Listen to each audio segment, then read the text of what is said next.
Dr. William Mercer. Have you ever opened your medicine cabinet, reached for a familiar pill, and thought, "I've been taking this for years. It must be safe"? For millions of Americans over the age of 50, that's a perfectly reasonable assumption. After all, if a medication is sold over the counter or prescribed by a trusted healthcare professional, surely it couldn't quietly affect something as precious as your memory. But what if one of the greatest threats to brain health isn't hidden in some rare disease? What if it's sitting on your bedside table? Today, we're talking about 9 popular medications that research has linked to a higher risk of memory problems and dementia when used regularly over long periods. Not because these medicines are bad. Many are extremely helpful. Some can even be life-saving. The concern is something much more specific. Many belong to a group called anticholinergic medications. That sounds complicated, but the idea is surprisingly simple. Your brain depends on a chemical messenger called acetylcholine. Think of acetylcholine as the electrical wiring that allows different parts of your brain to communicate. It helps you remember names, learn new information, focus during conversations, and even coordinate movement. Without enough acetylcholine, those connections become weaker. Messages take longer to arrive. Memories become harder to retrieve. And over time, the brain's memory center, the hippocampus, can begin to suffer. Several large studies have found that people with a high cumulative exposure to strong anticholinergic medications had a significantly greater risk of developing dementia. One of the most widely discussed studies reported that heavy long-term exposure was associated with about a 54% higher risk compared with people who did not use these medications. It's important to remember that this is an association, not proof that the medications directly cause dementia. The underlying health conditions requiring these medicines may also play a role. Even so, the findings have prompted many experts to recommend reviewing these medications regularly, especially in older adults. That doesn't mean anyone should stop taking prescribed medicine on their own. In fact, suddenly stopping certain medications can be dangerous. Instead, today's goal is awareness.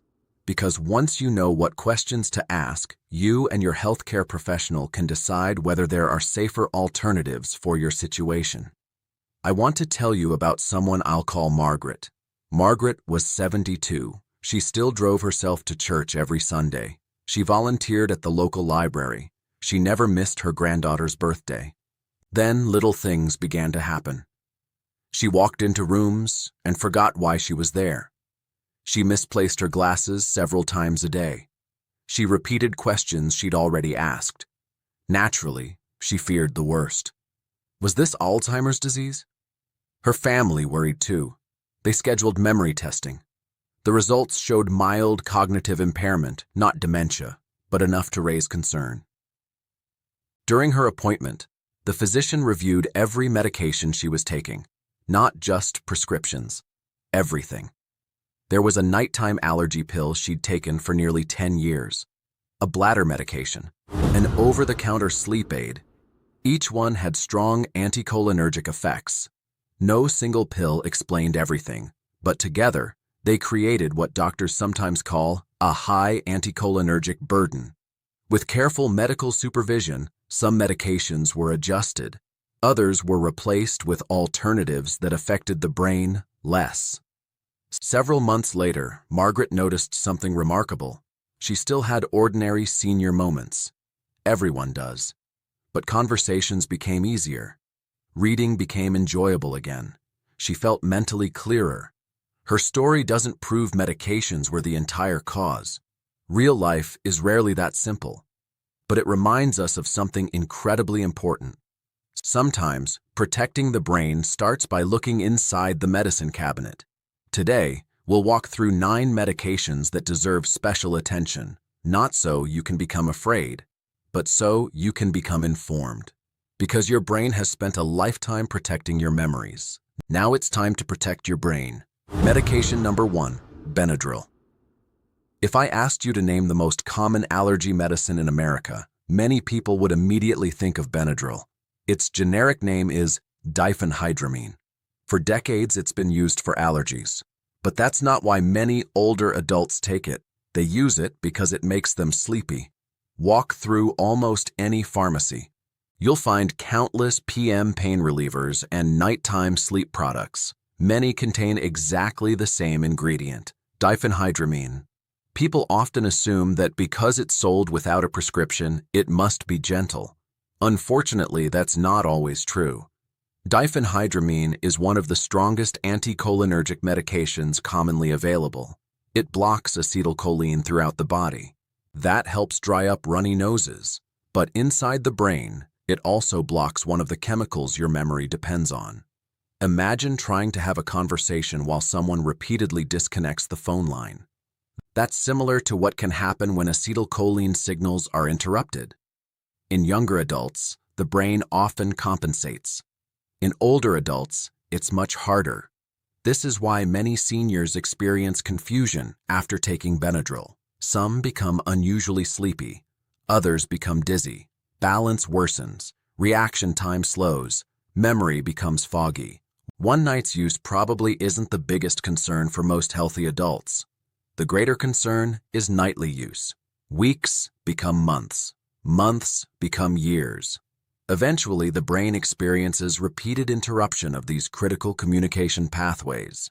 Researchers have become increasingly concerned that this chronic exposure may contribute to long-term cognitive decline.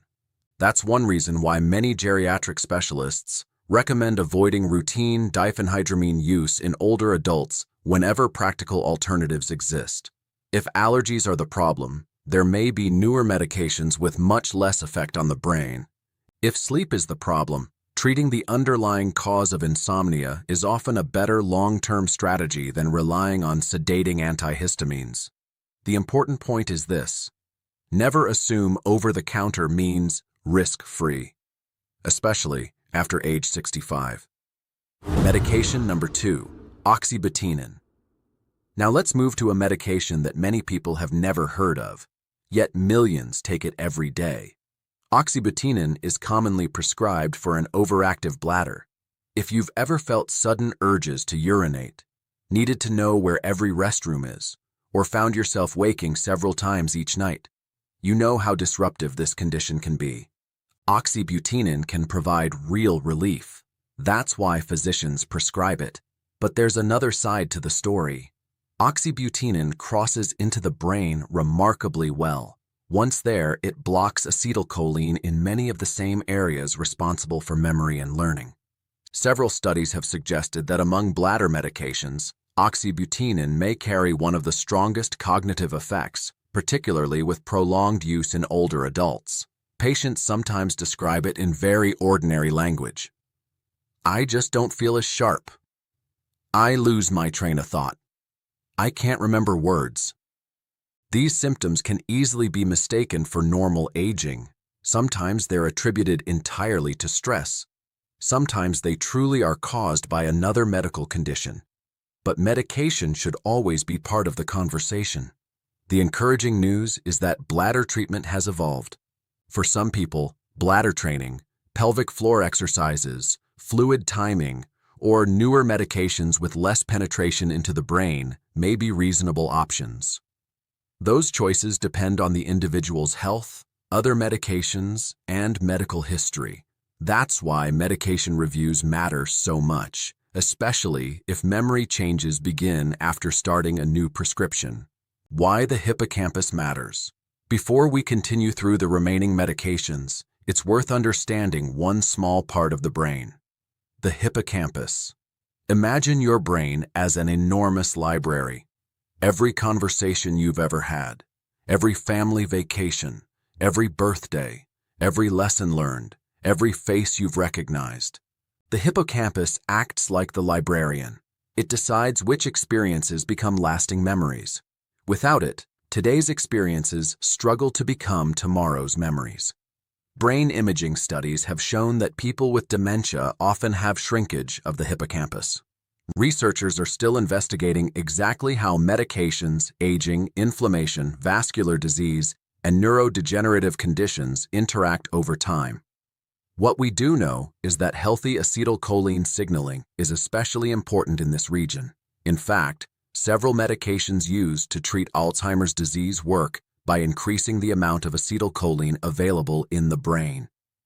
Think about that for a moment. Some medications are designed to preserve acetylcholine because it supports memory. Meanwhile, other medications unintentionally reduce acetylcholine as part of treating entirely different conditions. That contrast helps explain why experts pay such close attention to anticholinergic burden in older adults. It's not simply about one pill. It's about the total effect of multiple medications taken together over many years. Sometimes a single medication has only a mild effect, but when several are combined, the overall burden can become much more significant. And that's something many patients never realize, because no one has ever added them all together. We'll continue with the remaining 7 medications, including certain antidepressants, sleep medications, motion sickness drugs, and muscle relaxants, and explain how to reduce anticholinergic burden safely, why medication reviews become increasingly important after age 60, and practical questions you can discuss with your healthcare professional. Stay sharp. When I speak with older adults about memory, one sentence comes up again and again. I thought it was just getting older. Sometimes that's true. As we age, it may take a little longer to remember a name or find the right word. That alone is not the same as dementia. But when memory changes appear suddenly, progress more quickly than expected, or begin after a new medication is started, it's worth asking an important question. Could my medications be contributing? That question has helped many people discover that their brain wasn't simply slowing down. Instead, it was working harder because several medications were interfering with the same chemical messenger. Let's continue through the remaining medications that deserve a closer look. Medication number 3, amitriptyline. Amitriptyline has been around for decades. Originally developed as an antidepressant, it is now often prescribed for entirely different reasons. Some people take it for chronic nerve pain, others for migraines, others for difficulty sleeping. At low doses, it can be very effective. The problem is that amitriptyline is also one of the strongest anticholinergic medications still commonly prescribed. Imagine trying to complete a crossword puzzle while someone keeps turning the lights on and off. You might still finish, but it becomes much harder. That's similar to what can happen when acetylcholine signals are repeatedly blocked. Older adults taking amitriptyline may notice increased forgetfulness, morning grogginess, difficulty concentrating, dry mouth constipation, blurred vision, increased risk of falls. Many people assume these symptoms are simply part of aging. In reality, they may be medication side effects. Today, there are often newer medications for depression and chronic pain that have much less anticholinergic activity. They are not appropriate for everyone, but discussing alternatives with a healthcare professional may be worthwhile if memory concerns arise. Medication number 4, doxepin. Doxepin belongs to the same family of older antidepressants. At higher doses, it also has strong anticholinergic effects. Ironically, many people receive it because they cannot sleep. They finally begin sleeping through the night. Yet during the day, they feel mentally cloudy. Family members sometimes notice first. Dad just isn't himself. Mom seems slower lately. Again, this doesn't automatically mean the medication is responsible. Sleep disorders themselves can affect memory. Depression can affect memory. Pain can affect memory. But medication should never be overlooked. The goal is always to balance benefits with possible risks. Medication number 5, promethazine. Now let's talk about a medication many people receive for nausea. Promethazine is commonly used for nausea, vomiting, motion sickness, allergic reactions. It can be very effective, but it also has strong anticholinergic properties. In younger adults, this may simply cause drowsiness. In older adults, it may trigger something much more serious: acute confusion. Doctors sometimes call this delirium. Delirium is different from dementia. It usually develops quickly. Someone who was thinking clearly yesterday may suddenly become disoriented today. They may struggle to recognize familiar places. They may become unusually sleepy or unusually agitated. While delirium often improves when the underlying cause is treated, research shows it can sometimes accelerate decline in people who already have vulnerable brains. That is one reason clinicians use extra caution with medications that can trigger confusion in older patients. Medication number 6. Meclizine.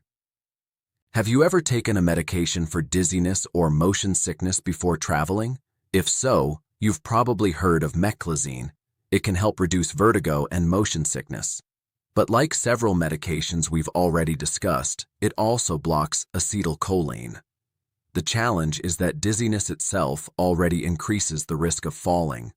If the medication also causes drowsiness, slower thinking, or blurred vision, the combination can become especially problematic in older adults. This doesn't mean meclizine should never be used. Sometimes it's exactly the right treatment. The key is avoiding long-term, unnecessary use without periodic review. Medication. Number 7. Certain muscle relaxants. Back pain, neck stiffness, muscle spasms. These problems become more common as we age. Muscle relaxants can provide welcome relief. However, several commonly prescribed muscle relaxants, including medications such as cyclobenzaprine, have significant anticholinergic effects. Some patients describe the experience this way: I felt like I was walking through a fog. That fog can affect attention balance, short-term memory, reaction time. If someone already has mild memory concerns, adding another medication with anticholinergic properties may increase the overall burden on the brain. Medication. Number 8. Certain bladder medications beyond oxybutynin. Earlier, we discussed oxybutynin because it is one of the strongest examples, but it isn't the only bladder medication that deserves attention. Other medications used to treat overactive bladder can also have anticholinergic effects, although the degree varies considerably. Some newer medications were specifically designed to reduce their impact on the brain. That doesn't automatically make them better for every patient. Every medication has its own benefits and potential side effects. But if someone is experiencing memory changes while taking treatment for an overactive bladder, it's a worthwhile conversation to have with the prescribing clinician.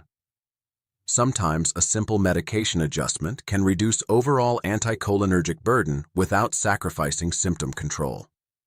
Medication. Number 9. Over-the-counter nighttime sleep aids. This final category surprises many people because the label often doesn't say Benadryl. Instead, it says nighttime, PM, sleep. Many of these products contain diphenhydramine, the same ingredient we discussed earlier.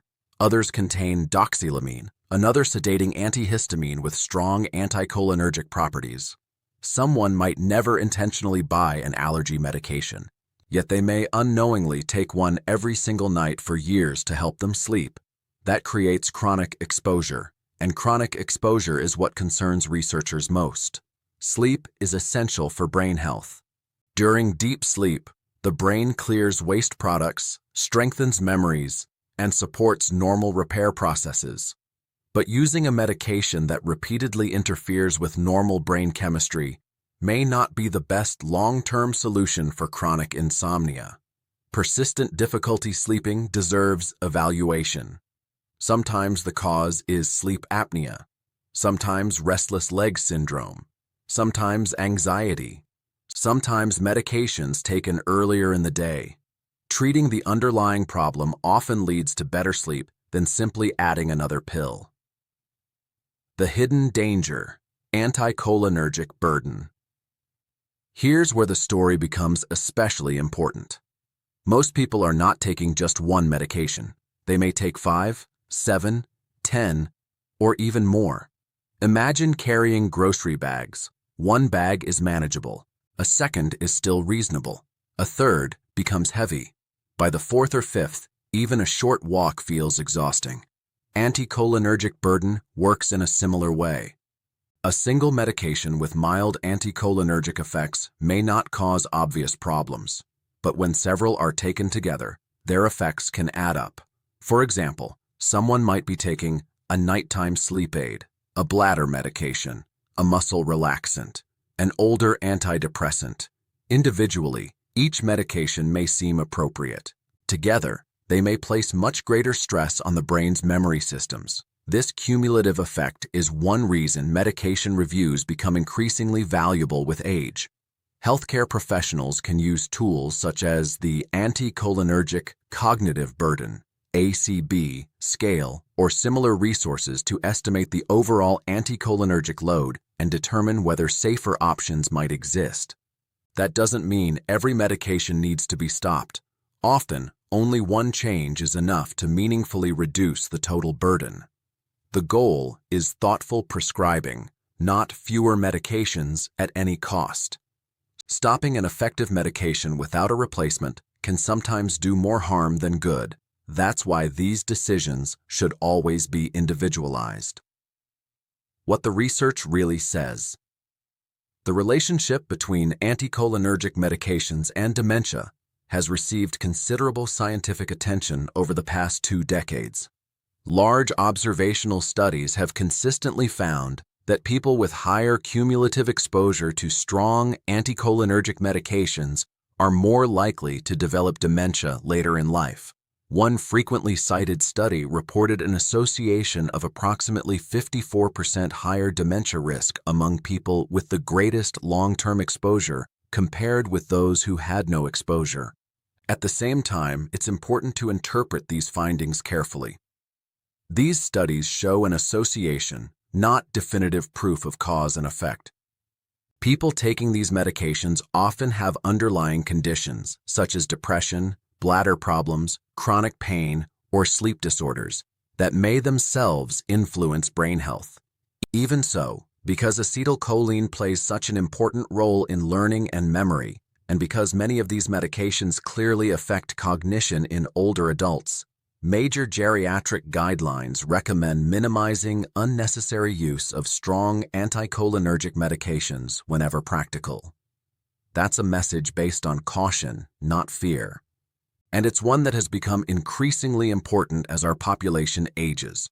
We'll conclude in the final part by discussing practical ways to protect your brain, how to prepare for a medication review with your healthcare professional, lifestyle habits that support memory alongside appropriate medical care, and the key message every older adult should remember before making any medication changes. Stay sharp. Have you noticed something about every medication we've discussed? None of them were designed to harm memory. Each was created to solve a real problem: allergies, difficulty sleeping, bladder urgency, depression, chronic pain, motion sickness, muscle spasms. These are genuine medical conditions that can reduce quality of life, and for many people, these medications provide meaningful relief. That is why today's conversation is not about blaming medications. It's about making sure your treatment plan still fits the person you are today. Our bodies change with age. A medication that caused no noticeable side effects at age 45 may affect the brain very differently at 75. The liver and kidneys often process medications more slowly. Changes in body composition can alter how drugs are distributed. The brain itself becomes more sensitive to medicines that affect alertness, balance, and memory. That doesn't mean growing older is a disease. It simply means that good medical care should evolve as we do. One of the most valuable appointments an older adult can have is not necessarily for a new diagnosis. It's a medication review. The power of a medication review. Many people assume their healthcare professional already knows every medication they take. But in reality, prescriptions may come from different specialists. One doctor may prescribe a bladder medication. Another may prescribe something for sleep. A third may recommend treatment for allergies. On top of that, many people purchase over-the-counter products without mentioning them during office visits. By themselves, none of these decisions seem unusual. Together, they can create a medication list that no one has looked at as a whole. That is why bringing every medication to an appointment can be so helpful, not just prescriptions. Bring everything: prescription medicines, over-the-counter pain relievers, nighttime sleep aids, allergy tablets, cold remedies, herbal supplements, vitamins, even eye drops and patches can matter. Think of it as giving your healthcare professional all the pieces of a puzzle instead of asking them to guess what the missing pieces look like. Sometimes the review confirms that everything is appropriate. That's reassuring. Other times, it reveals opportunities to simplify treatment or substitute medications that are less likely to affect thinking. Questions worth asking. You don't need to become a pharmacist to protect your brain. Sometimes the most important step is simply asking thoughtful questions. Here are a few you might discuss with your healthcare professional or pharmacist. Does this medication have anticholinergic effects? Is there a newer alternative that may be easier on memory? Am I taking more than one medication with similar side effects? Is this medicine still necessary, or was it intended only for short-term use? If a change is appropriate, how should it be made safely? Notice what isn't on that list.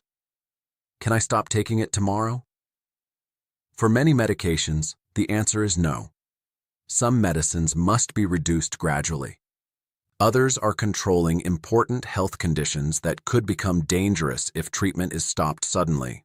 The safest changes are planned, supervised, and tailored to the individual. Protecting the brain beyond medications. Medication is only one piece of the picture. Your brain responds to the choices you make every day. Imagine your brain as a beautiful old oak tree. Medication is one branch, but the roots run much deeper. Healthy blood flow nourishes every brain cell. Regular physical activity helps maintain that circulation. Even a brisk walk most days of the week has been linked with better cognitive health. Quality sleep is another pillar. During deep sleep, the brain strengthens memories and clears away metabolic waste.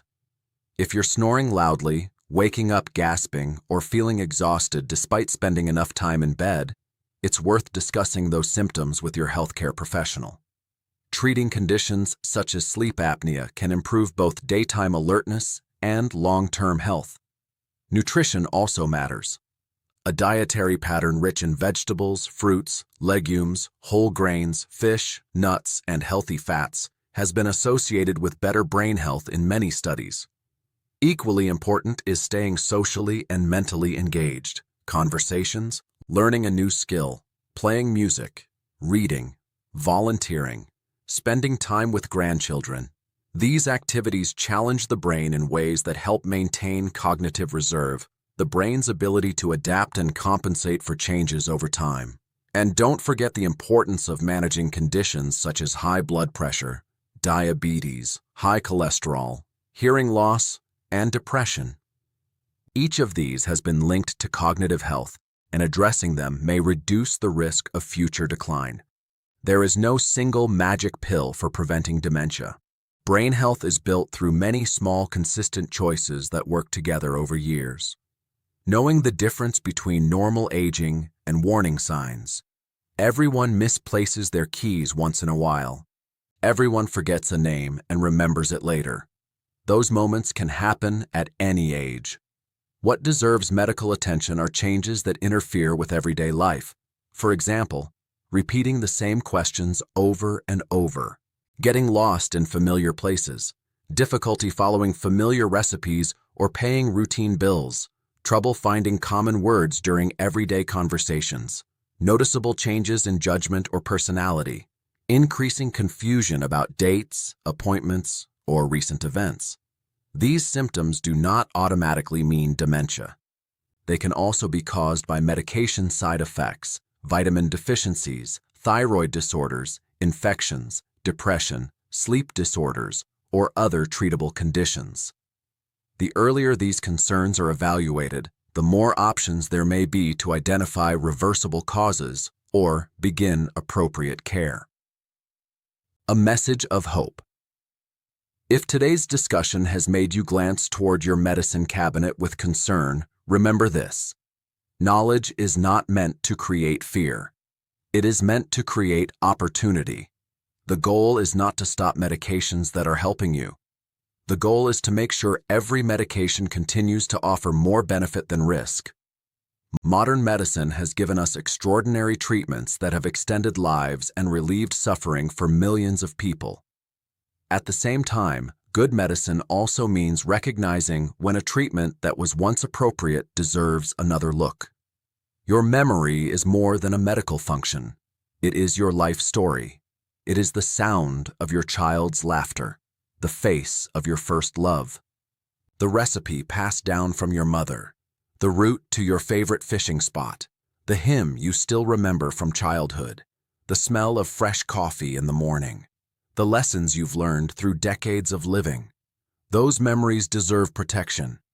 And sometimes, protecting them begins with one simple conversation, a conversation with your physician, your pharmacist, or another trusted healthcare professional who can review your medications carefully and help you make informed decisions. Never underestimate the value of that conversation. It may not change anything, or it may uncover an opportunity to reduce unnecessary medication burden, improve mental clarity, and support healthier aging. Either outcome is worthwhile because it is based on thoughtful, personalized care. As we grow older, it's easy to believe that losing our sharpness is simply inevitable. But healthy aging is not about accepting every change without question. It's about staying curious, staying informed, and staying involved in your own care. So the next time you open your medicine cabinet, don't do it with fear. Do it with awareness. If you found today's discussion helpful, share it with someone you care about. Many families never realize that a routine medication review can be an important part of protecting brain health. And I'd love to hear from you in the comments. How old are you, and have you ever had a medication changed that made a noticeable difference in how clearly you could think? Your experience may encourage someone else to start an important conversation with their own healthcare professional. Until next time, take good care of yourself, keep asking thoughtful questions, and remember, your brain has carried you through every chapter of your life. It deserves the same careful attention you've given to the rest of your health. Stay sharp.